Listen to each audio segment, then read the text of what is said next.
जय हिंद मित्रों। जो भी मित्र एसएससी जीएसटी 2023 के एग्ज़ाम में अपियर होने जा रहे हैं, बस इंतजार की घड़ी अब समाप्त हो गई है। 31 ऑफ दिस मंथ यानी 31 दिसंबर को है। उस एग्ज़ाम में जो है लास्ट मिनट सजेशन जो है लेकर के हम आप सबों के समक्ष उपस्थित हैं। मेरे साथ में सौरभ जी हैं, वरिष्ठ अनुवाद अधिकारी, अभी भारतीय नौसेना में कार्यरत हैं। तो लास्ट मिनट सजेशन एग्ज़ाम के समय में किन बातों का हम लोग ध्यान रखें ताकि जो छोटी छोटी मिस्टेक्स हैं उससे बच सके, और जो 2-4 नंबर से हम लोग का रिजल्ट नहीं हो पाता है उससे कैसे बचे आप, इन सब विषयों पे जो है हम लोग चर्चा इस सेशन में करेंगे। तो बहुत बहुत हार्दिक अभिनंदन है सौरभ जी। धन्यवाद। कुछ बताइए मित्रों को कि कैसे वे लोग अपने एग्ज़ाम में जो है परफॉर्म करें ताकि वे लोग बेटर मार्क्स जो हैं ऑब्टेन कर पाएँ। सूर्योदय को रोक सके इतनी ज़रूरत किसमें है, भाग्योदय तो होगा ही क्योंकि हिम्मत हम में है, हम सब में है।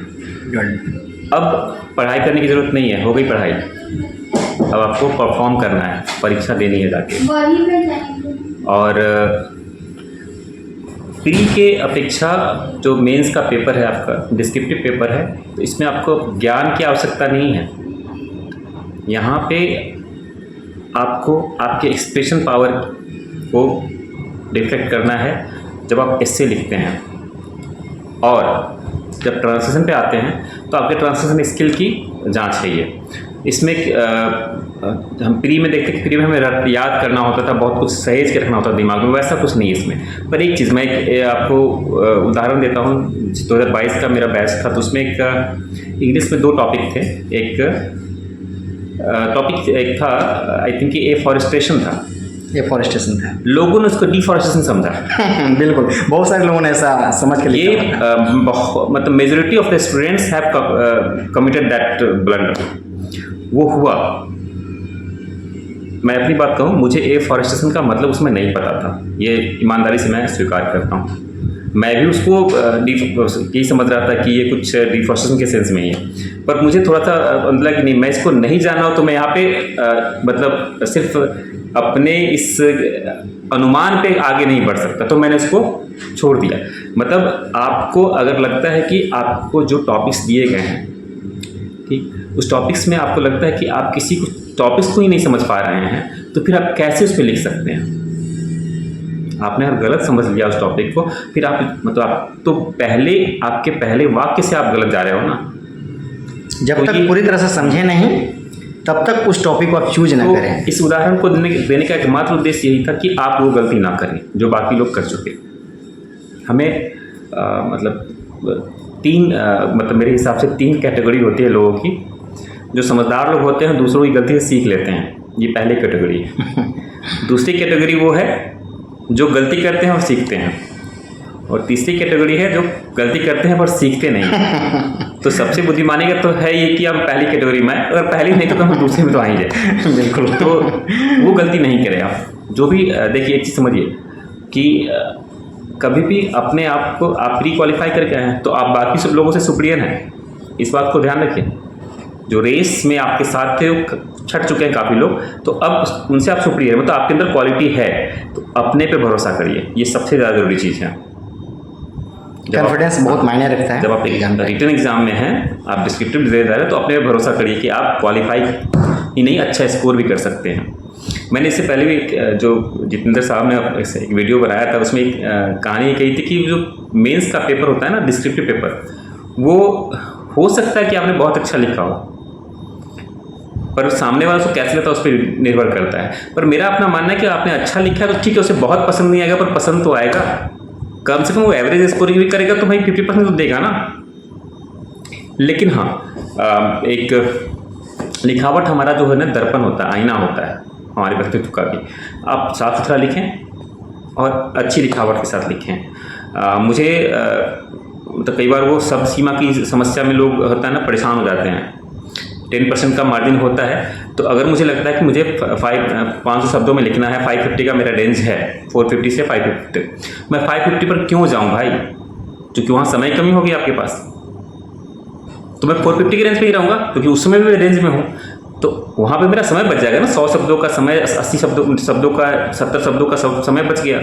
ये बहुत मार्केबल बात बोले हैं। समय बच गया, समय वहाँ मायने रखता है। कि मुझे भी लगा था जब मैं एग्जाम देने गया तो यार ट्रांसलेशन कर देंगे 10-15 मिनट में, और वो नहीं होता है।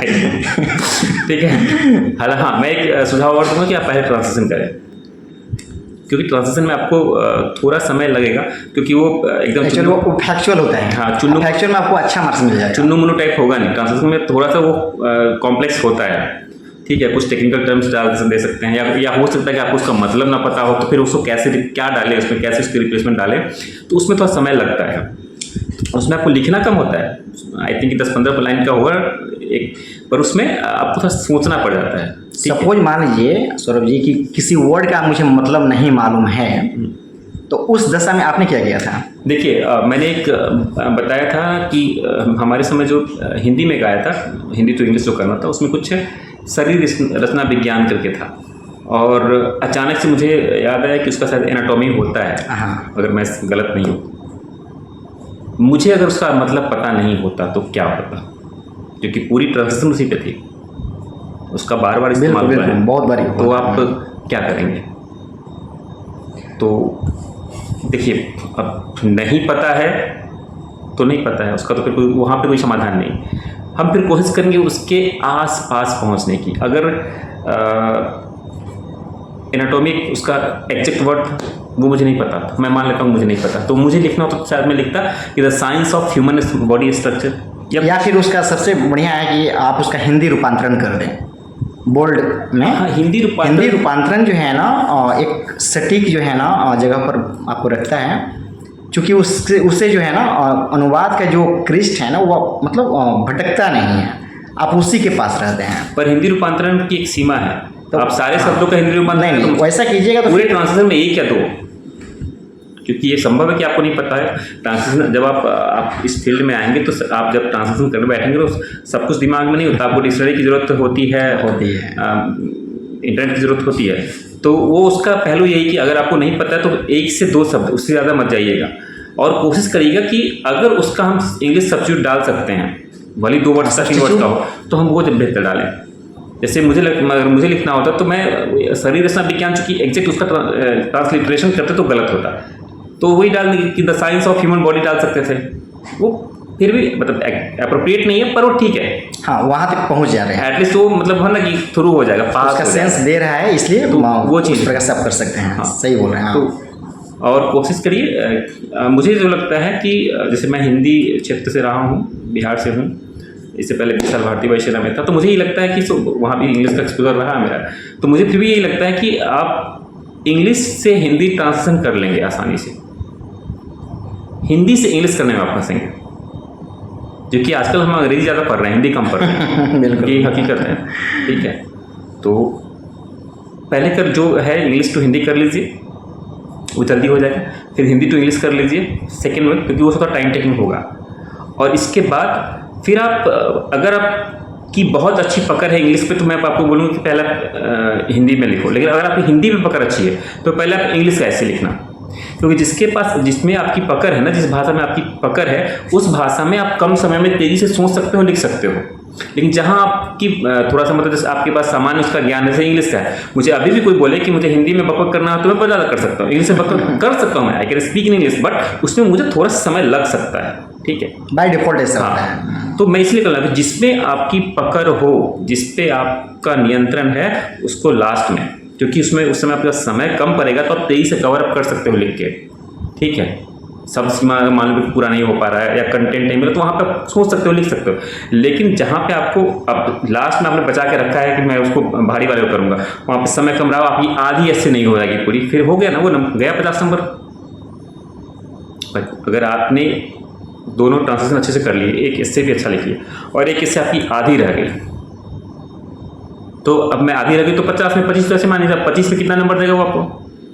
आपने लिखा ही 25 का, तो 25 में नंबर देगा 10 मैक्सिमम, क्योंकि आपने लिखा ही नहीं पूरा, तो वो आपका नुकसान है, तो वो काम नहीं करना है। जिस पे हमारा जोर है उसको हम बाद में रखेंगे, ठीक है। ट्रांसलेशन पहले करिए, इससे बाद में लिखिए। कोशिश करिए कि कट नहीं हो, मतलब जो वर्तनी आपकी है, जो प्रोनाउंसिएशन है, स्पेलिंग है, यहाँ प्रोनाउंसिएशन स्पेलिंग की बात है, स्पेलिंग जो आपकी गलती नहीं होनी चाहिए इंग्लिश की, और हिंदी की वर्तनी आपकी गलत होनी चाहिए। क्योंकि आप एमए लेवल का एग्ज़ाम दे रहे हैं, पीजी लेवल का एग्ज़ाम दे रहे हैं, तो आपसे ये उम्मीद तो की जाती है कि आप कम से कम वर्तनी दोष आप में नहीं हो।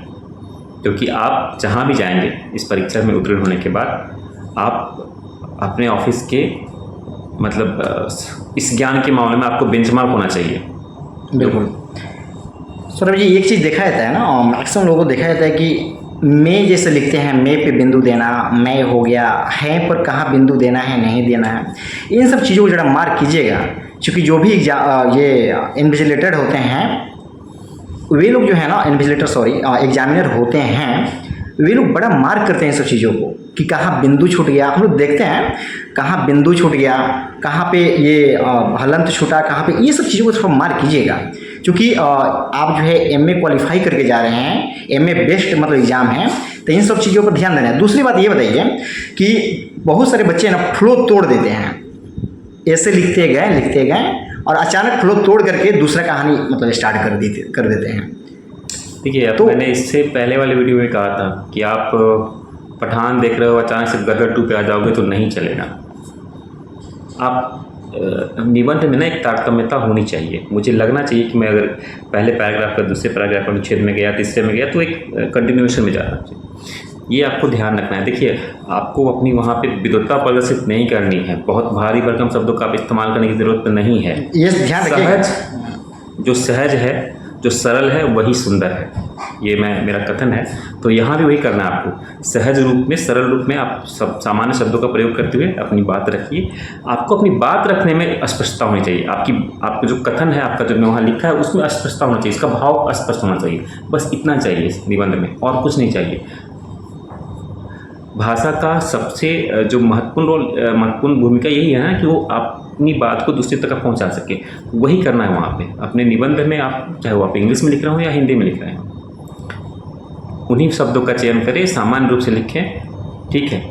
और वो जो पढ़ने वाला होगा उसको आपके भाव को पकड़ना चाहिए, वो समझ में आना चाहिए, बस इतना ही है। और आप जो जब ऐसे लिख रहे थे, उसमें क्या किसी ग्राफ का, किसी डायग्राम का, इन सब चीज़ों का इस्तेमाल किए थे क्या, या करना चाहिए या नहीं? देखिए, मुझे लगता है कि चूँकि ये मतलब हिंदी इंग्लिश के जो ऐसे है ना, अगर ये विज्ञान उन्मुख विषय होते हैं ना, तो मैं शायद इस पर जोर देता, ठीक है। आपको मतलब अगर कोई इस तरह का है, आपकी निबंध का टॉपिक इस तरह का है जहाँ पे आपको अपने तथ्य से उसको साबित करना है, वहाँ तो समझ में आता है। जैसे अगर मैं एक उदाहरण दूँ कि भारत में साक्षरता, लास्ट टाइम ना मैंने एक देखा था, एक बच्चे का ये ऐसे जो लिखा हुआ था, आरटीआई से कॉपी मंगाया हुआ था, तो उसमें उसने ग्राफ का इस्तेमाल किया था और टॉपिक था रिजर्वेशन। हाँ, तो रिजर्वेशन में क्या देखिए, मैं वहीं पे बता रहा हूँ, वहीं उसी पे बता रहा हूँ। जैसे मैंने भी कहा कि आपको एक टॉपिक देखिए, भारत में साक्षरता, तो साक्षरता को आपको दिखाना पड़ेगा ना कि 1947 में क्या थी, 1967 में क्या थी, और 2017 में क्या थी, आज क्या है। तो साक्षरता का लक्ष्य हमने कैसे हासिल किया, कितना हासिल किया, तो यहाँ पे एक तुलनात्मक अध्ययन से आप अपनी बात स्पष्ट करोगे कि भारत कितना साक्षर हो। यहाँ पे तथ्यों की आवश्यकता है, यहाँ पे आप डाल सकते हैं, थोड़ी स्पष्टता के लिए आप ग्राफ डाल सकते हैं, वो इंटरेस्टिंग हो सकता है। लेकिन आपको मुझे लगता है कि मतलब मैं जहाँ तक मेरी बुद्धि समझ में आ रही है कि 2022 में थोड़ा सा चेंज किया था एसएससी ने अपने एग्जाम का पैटर्न, 23 में प्री में आप लोगों ने देखा है कि कितना चेंज हुआ है। तो मैं यही मान के चल रहा हूँ कि इस बार भी जो निबंध के टॉपिक्स होंगे वो थोड़े से एनालिटिकल होंगे, मतलब जैसे थोड़ा सा जो होता है ना बीपीएससी यूपीएससी लेवल के टॉपिक्स, उस रेंज तक के टॉपिक्स होंगे जहाँ पे आपको मतलब थोड़ा एनालिटिकल है, थोड़ा एनालिसिस करना है, थोड़ा सा मतलब चिंतन जो आपका हो वहाँ पे वो दर्शाया जा सके, इस टाइप से कुछ एसेस होंगे। वहाँ पे तथ्य भी चाहिए, ठीक है, तथ्य के साथ तर्क भी चाहिए। तो इससे एक विकसित भारत की बात हो रही है, हो सकता है कि विकसित भारत का आपके पास टॉपिक हो इंडिया एक्ट 2047। तो अब ये 2047 मान लीजिए ये टॉपिक ही है, तो आप कैसे लिखेंगे? इसके बैकग्राउंड से आप शुरू करेंगे, कहाँ से आया उछल के ये, तो तो माननीय प्रधानमंत्री ने कहा कि हमें 100 साल पूरे होने पे विकसित भारत का लक्ष्य हासिल करना है। वहाँ से इसको उठाइए, आज हम कहाँ हैं और हमें कहाँ जाना है। आज हम कहाँ हैं आपको पहले ये बता देना है, हमें जाना कहाँ है और हम उसको कैसे जाएंगे, बस लास्ट में कंक्लूजन। जैसे कृषि या फिर भारत ये जीडीपी में योगदान वगैरह से संबंधित रहेगा, तो प्राइमरी सेक्टर का क्या योगदान है, टर्शियरी की क्या है और सेकेंडरी का क्या है, तो इसको जो है ना 1950 में क्या था, अभी क्या है, इसे और आपका ऐसे इनरिच हो जाएगा। इन सब चीज़ों को, छोटी छोटी चीज़ों को दे दीजिएगा तो आपका ऐसे जो है इनरिच हो जाएगा और 2-3 मार्क्स जो है आपको बढ़ा देगा। मैं आपको एक उदाहरण देता हूँ अपना। मैं जब एमए का मेरा एग्ज़ाम था, पब्लिक एडमिनिस्ट्रेशन मेरा विषय हुआ करता था, तो मैं एग्ज़ाम देने चला गया। आई थिंक कि MPA 6 था वो, पब्लिक पॉलिटी। उसमें एक क्वेश्चन थी कि critically examine new telecom policy. मुझे, मैं ईमानदारी से आज भी कहता हूँ कि मुझे न्यू टेलीकॉम पॉलिसी का कुछ भी पता नहीं था, मेरे पास कोई डाटा नहीं था और मैंने उसको लिखा था, वो इंग्लिश में लिखा था। तो मैंने लिखा था कि there was a time when you have to approach your cabinet minister, MLA, MPs to get a landline at your home. Now you don't need to go anywhere, just go nearby a shop, give him a ID, give him a photo, give him a 50 rupee note and get a SIM with a talk time of 50 rupees at a rate of 50 पैसे per minute. This is new telecom policy. मैंने यहाँ तथ्य की बात नहीं की, मैंने outcome की बात की। मेरा आंसर परफेक्ट नहीं था पर गलत नहीं। फिर मैंने ड्रॉ किया कि new telecom policy and employment generation, rural development, IT development and वो जो चीज़ें उसको एक्सप्लेन करते। तो देखिए, आर्ट्स में खूबसूरत बात क्या होती है ना कि 2 + 2 = 4 ऑलवेज नहीं है। 2 + 2 = आप कुछ भी लिख दीजिएगा ना, वो सही है आर्ट्स में। साइंस में सिर्फ 4 होगा। तो आपकी जो निबंध वाली बात है ना, वो वही है, आर्ट्स है। यहाँ पे आपको अपने तर्क रखने हैं, कुछ तथ्य रखने हैं। तो यहाँ पे आप अपनी सृजनशीलता है ना, अपना जो ओरिजिनल थॉट है वो रिफ्लेक्ट करना है, वहाँ एक्सप्रेशन देना है, कुछ तथ्यों के साथ, कुछ तर्कों के साथ। जैसा टॉपिक होगा, हो सकता है कोई टॉपिक पूरी तरह से तथ्य ओरिएंटेड हो, और हो सकता है जैसे मेरे समय एक टॉपिक था हिंदी का, गांधीवाद और इसकी प्रासंगिकता, मैंने इसी पे लिखी। ये पूरी तरह से तर्क और चिंतन का है, इसमें तथ्य बहुत ज़्यादा नहीं है। तथ्य क्या डालिएगा सिवाय का 2 तथ्य के कि गांधी जी कब कहाँ, क्योंकि गांधीवाद की बात हो रही, गांधी जी की जीवनी की बात नहीं हो रही। गांधीवाद एक विचारधारा की बात हो रही, विचार की बात हो रही। तो वहाँ पे आपको तथ्य रखने नहीं, वहाँ पर आपको तर्क चिंतन रखना। तो समझना पड़ेगा कि आपका टॉपिक आपसे क्या मांगता है। तथ्य उन्मुख है, वो फैक्ट ओरिएंटेड है, या वो आपके थॉट ओरिएंटेड। तो उसको समझ के आगे बढ़िए और परेशान मत होइए एग्जाम हॉल में। आसपास लोग मिलेंगे, बहुत सी बातें हैं, उसको अवॉइड करिए, अच्छे से एग्जाम दीजिए। तो बहुत बहुत शुभकामनाएँ।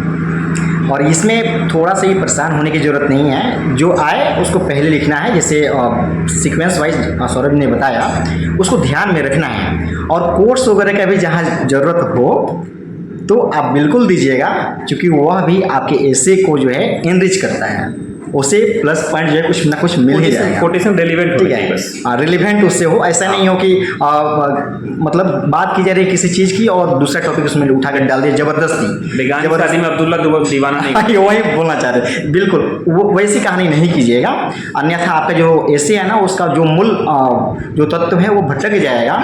जो मूल चीज़ पूछ रहा है आपसे, जो आउटकम की बातें कर रही है, या फिर जो उसको चाहिए, क्या वह जानना चाह रहा है उस ऐसे के माध्यम से, तो वह जो है ना मूल जो चीज़ें हैं वो छूट जाएंगी और आपका ऐसे जो है उतना अकॉर्डिंगली नहीं रहेगा। इसलिए आप अकॉर्डिंगली जाइएगा, ये क्या ऐसे हैं उसी के अनुसार जाइएगा और सबसे ज़्यादा ध्यान दीजिएगा कि समाधान को क्या हो। ठीक है, क्योंकि आप सिर्फ प्रॉब्लम्स बताइएगा, उसका समाधान नहीं बताइएगा तो भी प्रॉब्लमेटिक होगा आपके लिए, अच्छे मार्क्स गेन करने में जो है वह प्रॉब्लम करेगा। इसलिए यदि आप प्रॉब्लम बता रहे हैं तो उसका सॉल्यूशन भी बताइएगा, है ना। जो उसका कंक्लूजन लिखना है आपको, उपसंहार लिखना है, उसमें वही पूरी कहानी को 2-4 लाइनों में समेटना है। अगर वो कुछ आइडिया ओरिएंटेड है तो आपको डालना है, यहाँ ये चीज़ किया जाना चाहिए। तो मतलब हमें जीवन में हो या ऐसे में पॉजिटिव एस्पेक्ट तो रिफ्लेक्ट करना ही चाहिए ना। बिल्कुल, तो वही है। तो ये जो है एग्ज़ाम है ना, यह गागर में सागर भरने जैसा है, और यूपीएससी जो है ना वह सागर है, उसमें 1000 शब्दों में लिखिए, इस प्रकार से रहता है। लेकिन यहाँ पे 500 शब्दों में जो है ना आप अपनी बातों को रखिएगा। इसलिए गागर में जो है सागर को रखना है और उसको जो है ना एक टू द पॉइंट लिखना है। टू द पॉइंट से भटकिएगा तो ऐसे ही 3-4 पेज हो जाता है। 3 पेज में तो आपका 500 मतलब हो जाएगा वर्ड, ठीक है। इससे सौरभ जी बताए हैं 450 वर्ड को ही टारगेट करना है, तो उससे जो है ना आपका समय का भी बचत होगा और आप जो है ऐसे को बढ़िया ढंग से लिख भी पाइएगा। इसलिए उसी को टारगेट करके चलिएगा। हो सकता है 10, 20, 50 वर्ड अपने बढ़ जाएगा तो 500 ऐसे ही हो जाएगा, ठीक है। और बहुत ज़्यादा मतलब ये परेशान नहीं होना है कि हाँ एग्जाम में क्या लिखे क्या नहीं लिखे, जो टॉपिक समझ में आए। ऐसे बहुत लोग कहते हैं ना सौरभ जी कि जो टॉपिक जो है ना बहुत सारे लोग लिखेंगे हल्का होगा, उसमें मार्क्स कम मिलते हैं, क्या ऐसा है क्या? नहीं, मुझे नहीं लगता। देखिए, मैं एक बात कहना चाहता हूँ, बहुत से लोगों ने लिखा, सब ने अलग अलग तरीके से लिखा ना, उसमें जो बेहतर तरीके से लिखेगा। भाई 2-2,500 लोग एग्जाम दे रहे हैं, 4 टॉपिक है तो एक टॉपिक ऑलमोस्ट 200-300 लोग तो कहाँ लिखेंगे ना, ये कौन सी बात है? ये सब इन सब पे मत जाइए, ये सब रिलेवेंट बातें नहीं हैं। आप अपनी बातों को बेहतर तरीके से रखिए।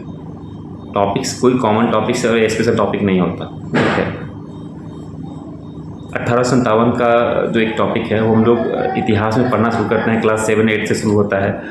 और फिर अगर आप आर्ट्स पढ़ रहे हैं तो इंटर में भी पढ़ना है, आपको ग्रेजुएशन में पढ़ना है, पीजी में भी पढ़ना है, वही टॉपिक। तो हर बार उसका दायरा बढ़ता आता है। तो वही चीज़ है कि आपके पास वो कोई टॉपिक्स कॉमन नहीं है, स्पेशल नहीं है, जो आपको बेहतर तरीके से आप जहाँ लिख सकते हैं उसको लिखिए, बिना ये सोचो कि बगल वाला क्या लिख रहा है, ठीक है।